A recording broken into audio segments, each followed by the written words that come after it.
Hello guys, welcome back to my channel. Join another video. So गिबियावनो गासैबो खुलुमनाय जाग्रोबाय थ' दिनैनि बोथोरा माबायदि नङा होमबा गोबावबो जाबाय बेबायदि भिडिअ सिडिअ होनो मोनाखै नङा होमबा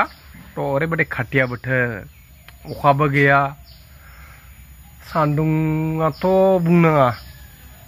बे फागुन दाननि थिं थिं सान्दुङा मा होनबावनो नङा होमबा थ' गोबाव जाबाय नङा होमबा भिडिअ सिडिअ होनो मोनाखै नै माबा अखारदों स्ट'र गोदोर अखारदों बिराद गाज्रि नुदों आरोना थ' मा खालामनो आरो भिडिअ सिडिअ होनो मोनाखै जेबो कन्टेन्ट बेरायनाय सेरायनो थांनो मोनाखै नालाय ओमफ्राय मबाइलाबो गाज्रि जाना दङ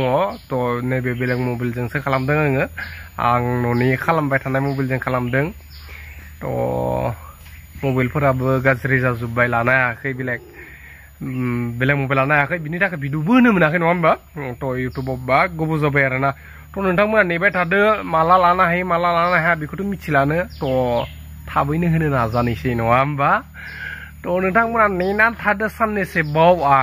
इन्जय लाबाय थादों पुराना भिडिअफोरखौ रिल्स भिडिअनि इन्जय लाबाय थादों रिल्स भिडिअफोरखौ होनो नाजानोसै थ' मा होनबावनांगोन नङा होमबा थ' बोथोर ओरैबायदि गरम मा जाना खांनायमोनबा एबारे बे माबाखौ 2025खौ एकदम ओरैबायदि धामाका गरम खालामदों आरोना अखा नांगौ होमबाबो अखा गैया देग्लाय थ' बबावबाफोर बेरायनो थाङोबाथ' डेफिनेटलि भिडिअ सिडिअ होनो नाजानोसै आङो थ' बांद्राय गोलाव उखिबाय थालिया नङा होमबा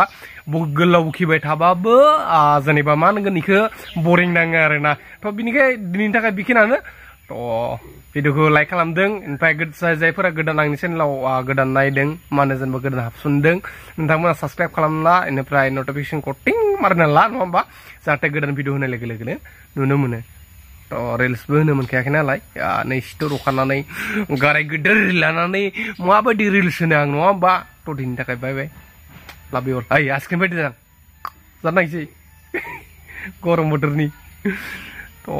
बाय बाय कारेन्टबो गैया फेन सेन सालायनो मोनाखै ओरैबायदि गरम हामदो थ' सान्दुङा दासो एसे खमिदो थ' दिनैनि थाखाय बाय बाय लाभ इउ अल